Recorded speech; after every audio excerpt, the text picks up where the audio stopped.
Welcome to California Bar Prep, your study companion for the California Bar exam.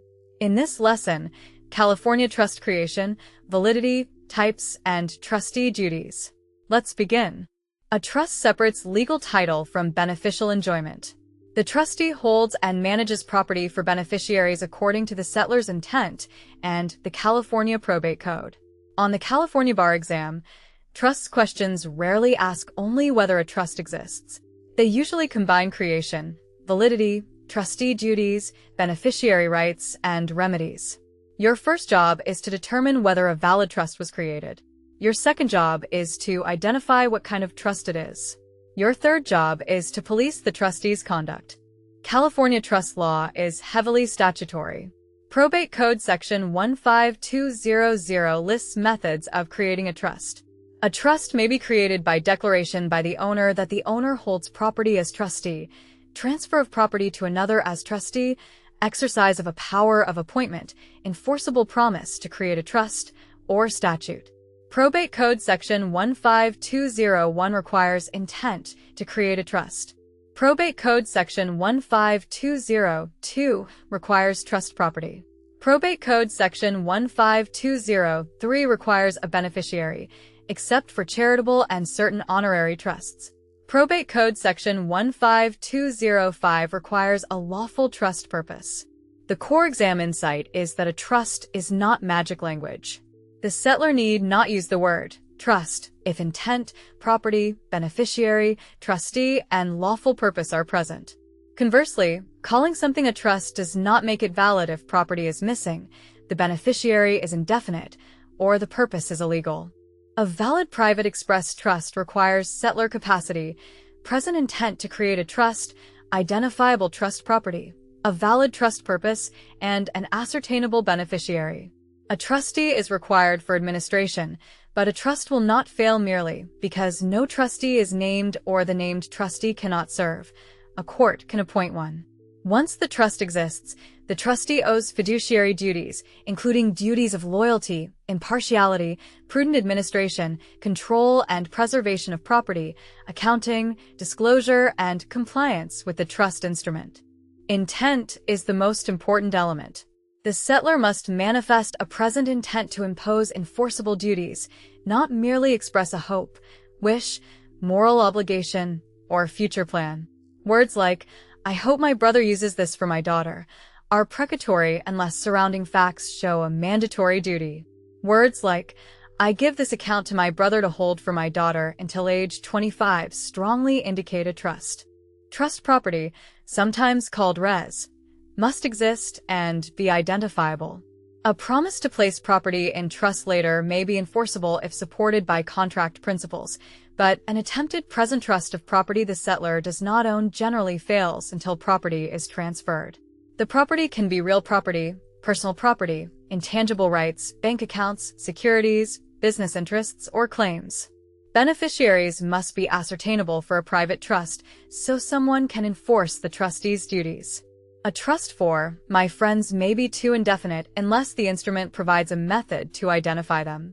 Charitable trusts are different because the Attorney General or other proper party may enforce them and the beneficiaries may be indefinite within a charitable class. Purpose must be lawful, possible, and not contrary to public policy.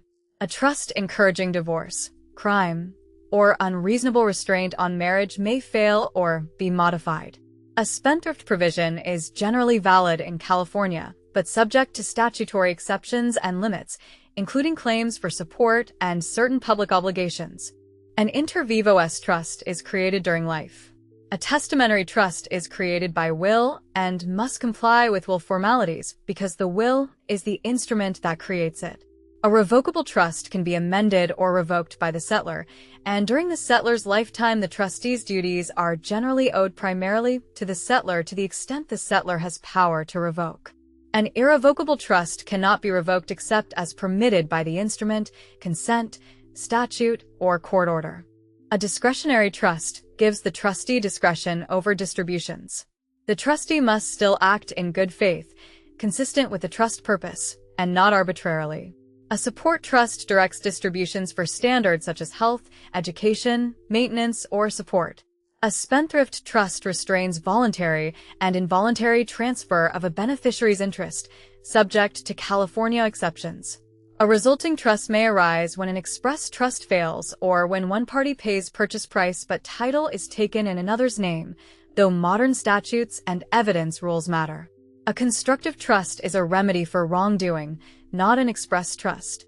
Trustee powers come from the trust instrument, the Probate Code, and court orders.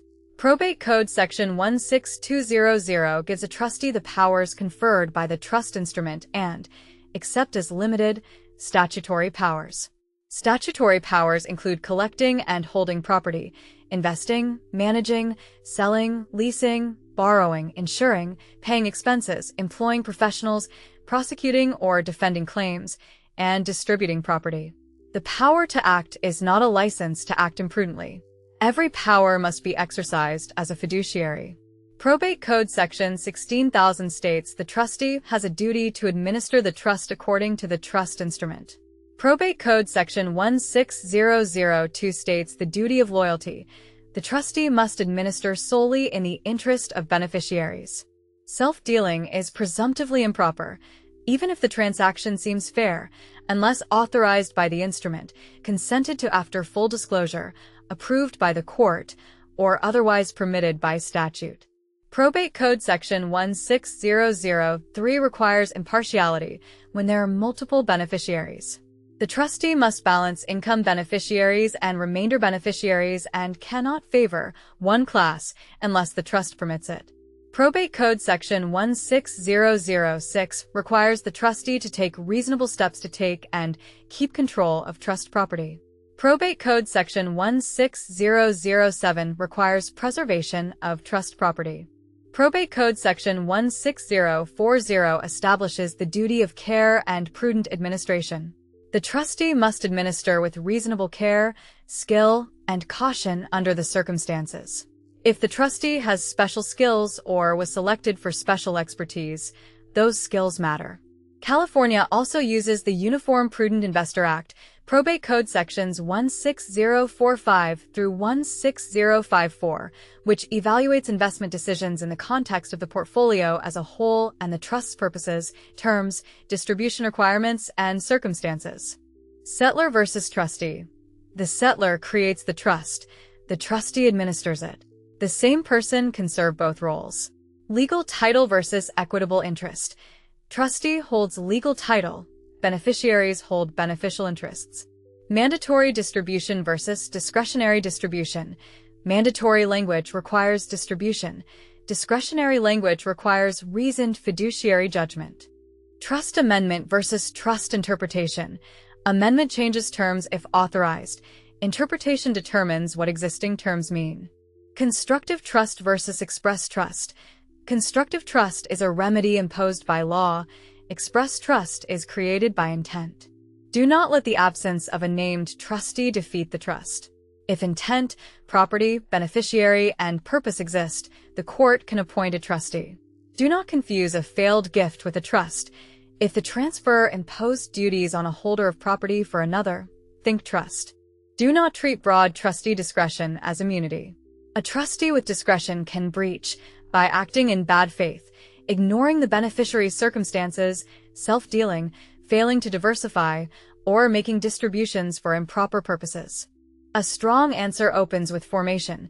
A trust requires intent, trust property, beneficiary, lawful purpose, and a trustee. Under Probate Code Section 15200, it may be created by declaration or transfer. Apply the words and conduct. Then classify. Revocable inter vivos trust, testamentary trust, discretionary support trust, spendthrift trust, charitable trust, or resulting problem. Conclude with likely consequences: surcharge, removal, denial of compensation, accounting, injunction, constructive trust, or other relief if duties were breached. That's it for this lesson. Download California Bar Prep on the App Store for lessons on all 14 bar subjects, practice questions, and essay frameworks. Keep studying, and good luck on the bar exam.